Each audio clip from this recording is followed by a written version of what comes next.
everybody, today we're going to build the Explore Your Range 7-speed. This will be the women's teal, but these are the same instructions for the men's bike as well. If you need any help at all, please don't hesitate to get in contact with us. You can email us at theteam@sixthreezero.com or give us a call at 310-982-2877. We're here 8 to 5 Monday through Friday and very eager to help you. We have a mechanic here during business hours, and if we miss your call, it sometimes happens, we will call you back, usually within 20 minutes during business hours. We want to do whatever we can to help you get your bike assembled well, or if you run into anything that is concerning or you have any questions, let us know. We can get it figured out for you. All right, here we go. So the first step, go ahead and open the box. We're going to build this bike with the tools that come with the bike. All we need is something to cut some of the packaging, the zip ties. So I have some snips here.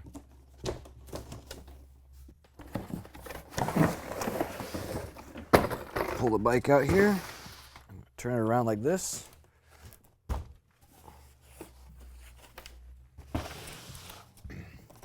There's one other box in here with the bike,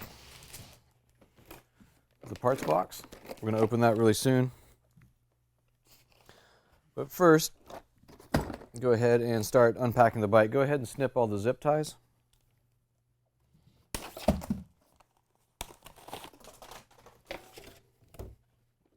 Now, if you like, you can go ahead and turn the fork forward, like this.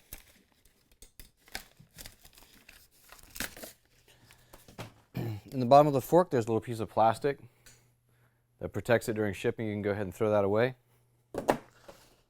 Go ahead and take that little box, the parts box. Let's go ahead and open that up.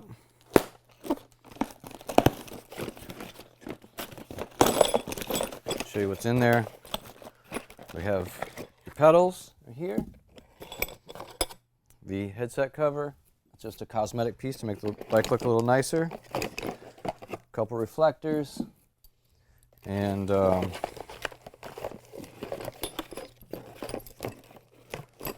we have a multi-tool, 2 Allen wrenches, and very importantly, one last part here is a quick release skewer. It's just a narrow rod, thin rod with a lever on one side and a nut on the other. This is what we use to secure the front wheel, so I just want you to pay attention to that. We're going to install the front wheel soon. You do not use any tools at all to install the front wheel, and we'll show you how to do that. For now, let's go ahead and put the handlebars in. Take off some of this packaging.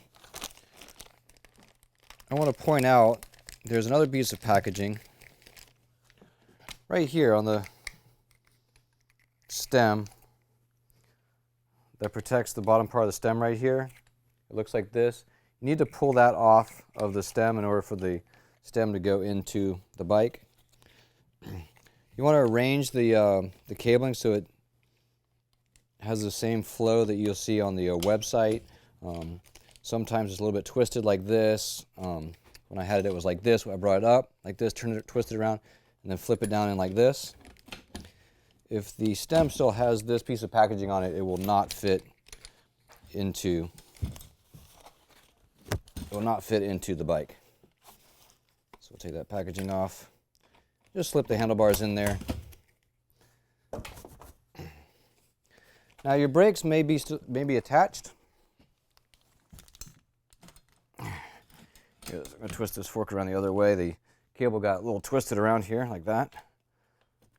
It's easily fixed by just twisting the fork that direction. Now your brakes may be attached already like this. They'll need to be separated so you can get the front wheel in. It's very easily done. Just like go around this side so you can see. You just grab this part here, pull it apart. You don't need any tools to separate those brakes there. They are connected again and then separated. Perfect. Okay. Now, go ahead and grab that quick release skewer and take the nut off and one of the springs. Okay. This will get it ready to insert into the wheel. For the wheel, take off the cardboard. There's packaging on both sides of the axle. There's this piece here. that will come out of the axle. Discard that. And then a smaller piece here. Pull that off. Discard. Now go ahead and slide the quick release skewer into the hollow axle. If you look at your axle, you'll see it's hollow. I should also mention at the ends of the axle, there's a small amount of the threaded part of the actual axle. It's only about 1/8 of an inch. A lot of customers haven't seen this before and they think that the axle is too short or that the fork is too wide. Actually, the fork will rest right on that little bit of threaded material there. Okay, so what we'll do is we'll go ahead and slide the quick release skewer into the hollow axle. Put that spring back on. The smaller side of the spring goes in first.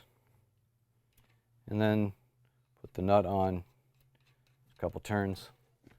Now with the lever in the open position, go ahead and insert the wheel into the fork and just let the fork rest right there on those two small areas of the threaded axle that I just mentioned.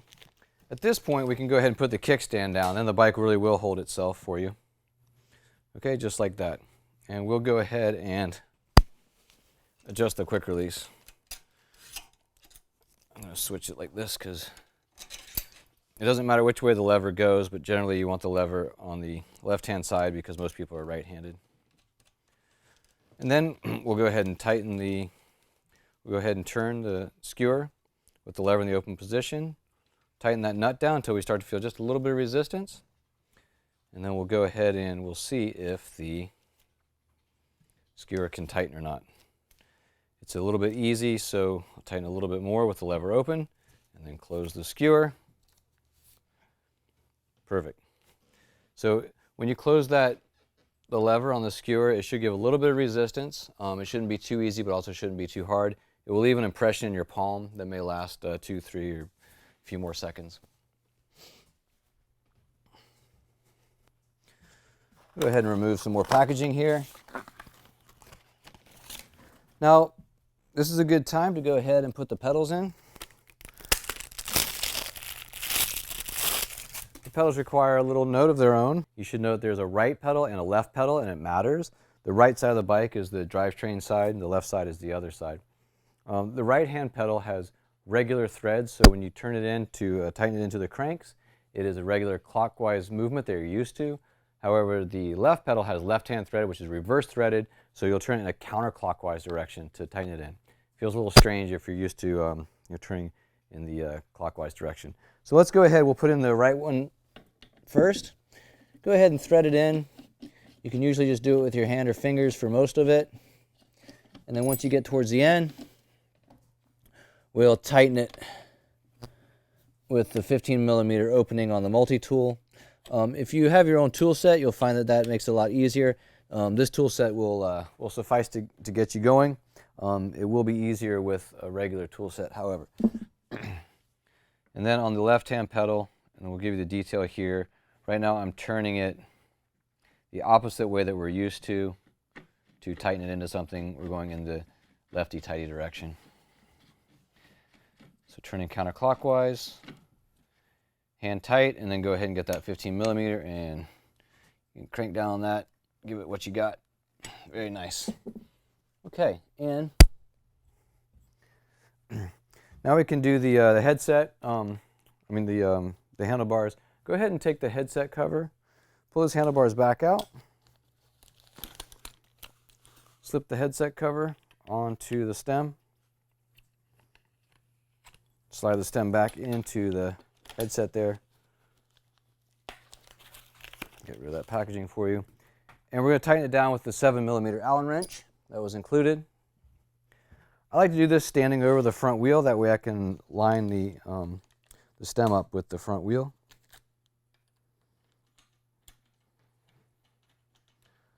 Tighten that down. You can use the long end to quickly turn it, and then once you want to go ahead and give it some more torque or more power, you'll use it. The short end will be in the part, and then use the longer end for a handle. I line the stem up using my the best I can, just eyeballing it here, lining it up to straighten it up with the front wheel, and then go ahead and crank that down.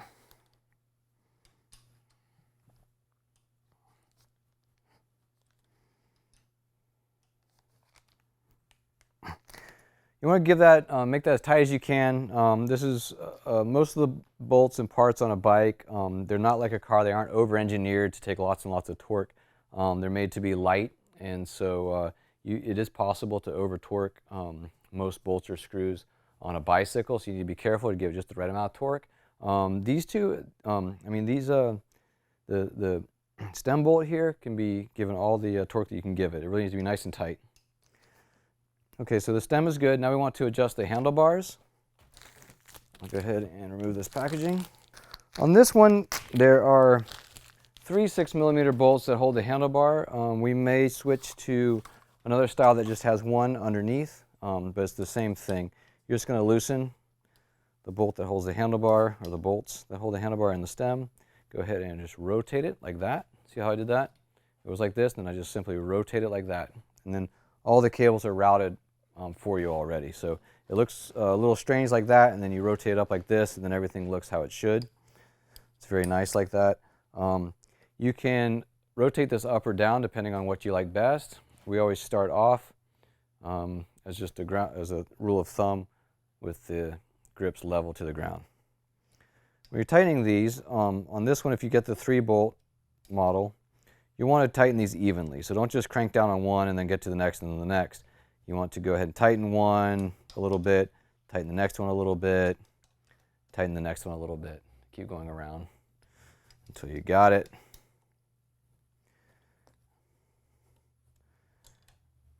There it goes.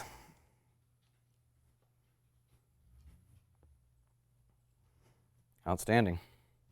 Now it's time to install the rear rack. The rear rack has 4mm bolts.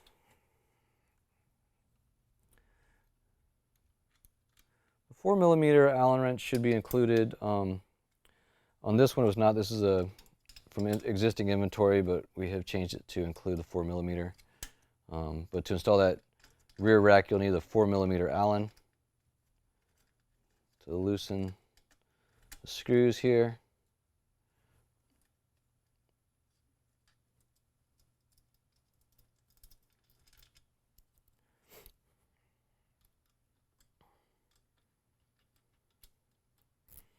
Go ahead and take the rack. Oops. Take the packaging off here. And rotate the rack up like that.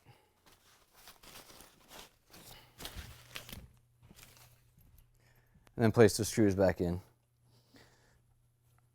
As with anything that you assemble, and you have to put in multiple screws or bolts, go ahead and get all of these screws and bolts placed first. And then after they're all placed, then go ahead and tighten everything down to the proper torque. But first get them all placed. Sometimes if you put in one or two at first and then tighten them down, then you might have trouble getting the rest of the hardware in place. You want to allow for a little bit of wiggle room and adjustment there.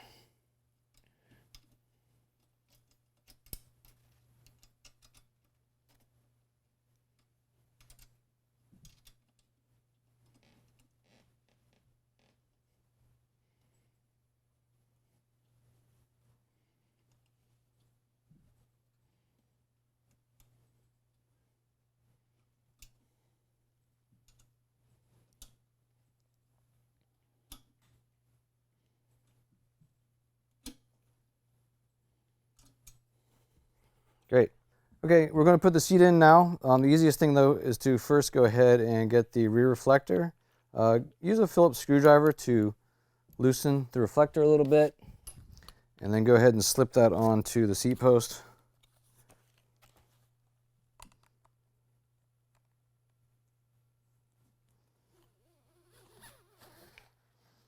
There we go. Tighten it back on. And you can adjust the angle. You can loosen the other screw on the reflector, adjust the angle, tighten it.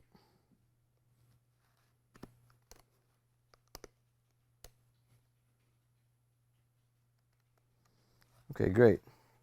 When we put this in, this also has a quick release mechanism, just like we use for the front wheel. So we can go ahead and open that and then slide the seat post in. And then we'll do the same thing. We'll hold the lever open and then turn the nut on the other side. And then when we're ready and we feel like it's firm, we'll go ahead and close the seat post lever. It feels a little bit, that was a little bit too easy for me. And so the seat is going to swivel a little bit like that. Let's go ahead and open the lever again, tighten the nut some more. I can even use the lever to turn it a little bit. And then I'm going to close it again. We're going to close it in the forward position. And it should be fairly firm when you do it and leave an impression in the palm of your hand. Make sure you close it in the forward position, and the lever should lie along the body of the clamp right here. If it's in any other position, it either won't work right or there's a possibility of breaking it. Sometimes we'll see folks who like to, they don't know, and then they try and tighten it in the upwards position or downwards or even backwards like this. That will either, that will give you a good possibility of actually breaking the mechanism, because there's a lot of leverage in that cam, and you can break that bolt if you do it improperly. Next, check the seat angle. You can take it for a test drive and see if you like it.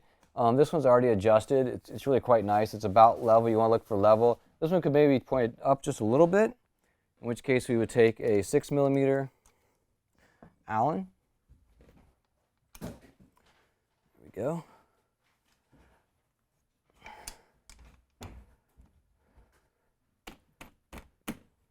And just loosen a little bit. Just kind of decide how we want the angle to go.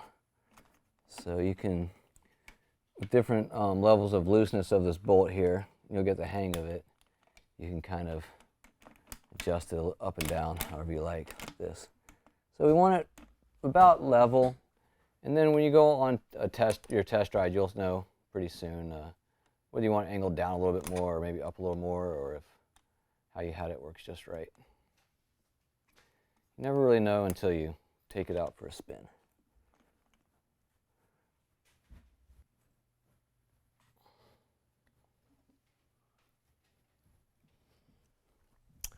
Okay, there we go. At this point, this bike is just about done.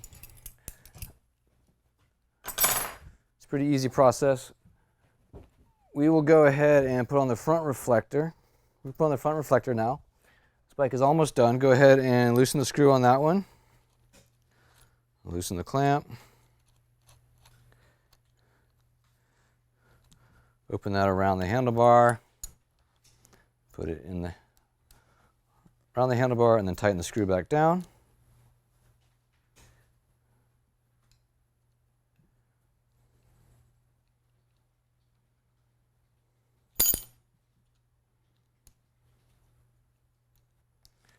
And then do this other screw to adjust the angle so it's facing forward. Okay, that was quick. So that's the Explorer range, except that we need to go ahead and adjust the brakes, and then we can take it for a test ride and see how the gears work. They should work great. If not, you can do a little bit of adjustment on the gears. So let's go ahead and we'll do the brakes now. For the brakes, we will need a 5mm Allen wrench and possibly a screwdriver. We'll see if we need it or not. Let's go ahead and hook up the front brakes again. So remember, we'll take that silver noodle, pull on it like this. It's a little tight actually. I can't quite get it. I'm going to go ahead and loosen this cable here. Give myself a little more room. With my 5mm, I'll loosen that pinch bolt. Now it's loose in here. You can just go ahead and slide that noodle right into the tab. Very easy. Easily done. We'll squeeze these together. I like to squeeze them all the way with one hand and then let it out just a little bit. You don't need a lot of clearance. You just need some clearance. You just need for the rim to go by without rubbing on the brakes. But the main thing that we're really looking for is that when we do have this adjusted, that it feels nice on the brake lever. This is a good little point on this one that just happened. I'm going to loosen this up a little bit because the cable slipped out of the brake lever. You'll notice on the body of the brake lever there's a slot in the front, and then there's a a barrel adjuster, and a lock ring. Those are also slotted. You can line all three of those slots up like this, pull back on the cable housing, the black tubing, and then slide that cable into the slot and then let it snap back into place, okay? So now we'll redo.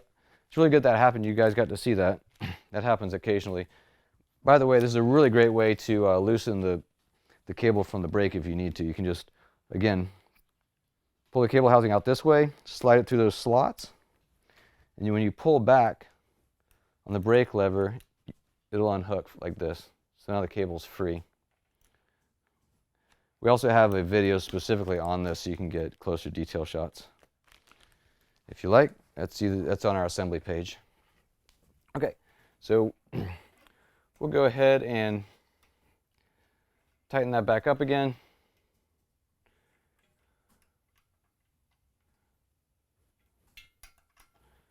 See how we like the feel of it. There we go. I'm going to squeeze the lever. It's a little on the loose side. I'm going to take a little more slack out of the cable.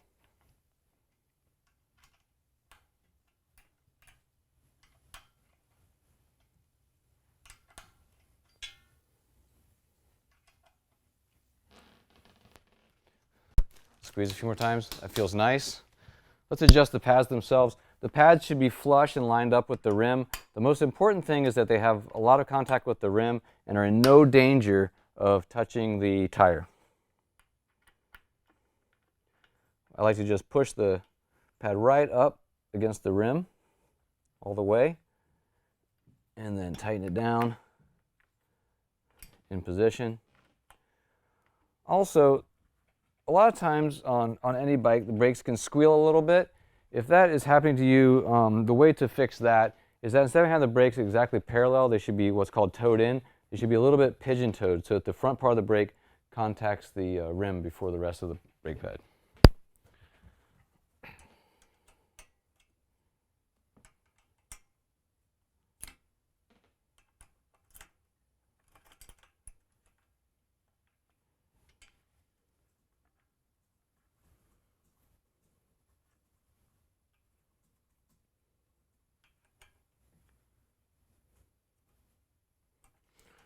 Okay, that's a nice adjustment there. Give it a few squeezes. Now let's go ahead and pick the front part of the bike up and spin the wheel. In this case, it's dragging. It's dragging on the right brake pad. Okay, so we need to center the brakes. It's very common. So what you do is on each brake arm is a small centering screw. You want to go ahead and tighten the centering screw of the pad that's touching. Again, find the pad that's touching and then turn the centering screw on that side inward. It sounds a little bit backwards, but that's how you do it. Then you want to give the brake a few more squeezes and then test it again. You can see it spins nicely now. It's centered. We'll do the same process on the back, on the rear brake.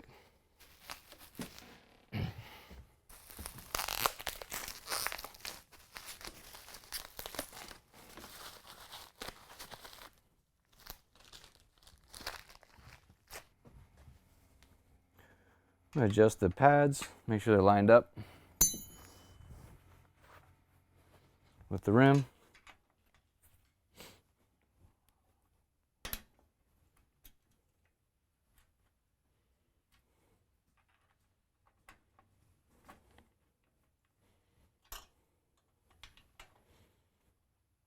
Great.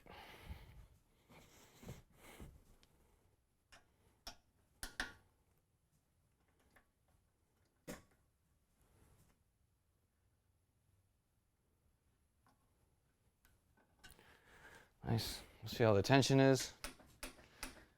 That one feels good right out of the box, so I'm going to leave it. It does need to be centered though. I can see it's dragging a little bit on the left pad when I spin the wheel. Yep, just a little bit. So since the left pad is touching the rim, I'm going to turn that centering screw inward.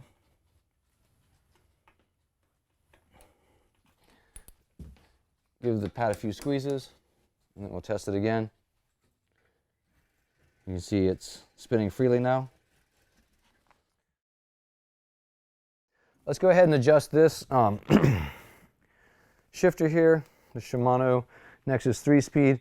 This one is actually already perfectly adjusted as I would expect, which means that when we're in second gear here at the shifter, we can see there's a little yellow dot and it's between the two yellow lines. Now, that's a good reference point, and at this point, putting it in second up here, if that dot is in between the lines, then it should also be in second gear on the hub as well. And so this one should be fine. If not, it's very easy to do, to adjust. You can just get a 10mm wrench, and you're going to loosen the little lock nut against the body of the shifter, and then you can adjust the barrel adjuster here, which has a knurled knob, either with your fingers or you can use a wrench if it's a little tight, to adjust that yellow dot into the center of those lines. Now, the lines, again, are just a basic thumb rule. Generally, that should work, but sometimes the proper adjustment is actually such that the dot is outside the lines. So the main thing is that you make sure that you make the gears work. If this part's not working, again, Shimano is arguably the finest component manufacturer in the world, or at least top 3. So if you're mad at that, talk to Shimano. I was just kidding. Talk to us and we'll fix it. But